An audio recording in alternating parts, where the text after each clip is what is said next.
Early on in Blacksite, we talked a lot about why we wanted to do this creature versus that creature, this enemy type versus that. You know, each one should serve a role in the game, or should have some bit of character or some flavor, or should evoke something. But while the game's plot revolves around the reborn insurgency, we also put a lot of thought into the different xenotypes that appear in the game. We've got a bunch of different classes of Xenos. We have some large ones, of course, like, you know, the Firebrood is the size of a house practically, and their entire encounter is built around fighting it. It's a lot of fun. We have 3 different classes of these things that the soldiers sort of commonly call the flatheads.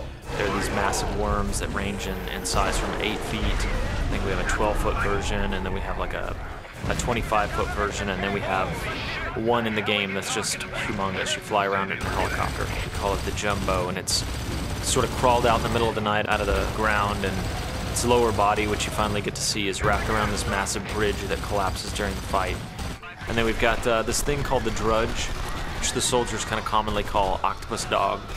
And our initial idea with the Drudge was that it's just going to be crawling all over the place, and we looked at, you know, urban myth in places like Iraq, with the camel spiders and things like that, and we started sort of in that direction.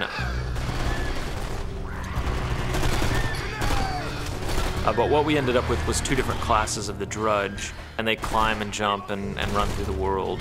In addition to the Flathead and the Drudge, we've got little creatures that run at you and pop like firecrackers. They try to explode on you. They're like crawling IEDs. Called the Scrabs. We have a monstrous Xeno called the Spore Tower, which basically rides the wind and lands, expands, and starts spawning other types of Xenos. And there's a mini game around popping some armored hotspots on that creature. So we use all these creatures in combination, again, just to vary the gameplay. We're totally into the whole alternation of gameplay thing. We also fictionalize that there are human beings infected with some of the xenospores that are spreading across the United States in the game.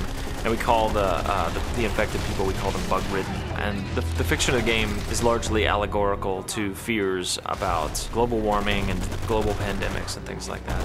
And the bug-ridden are kind of like our version of infected, rage-filled humanoids.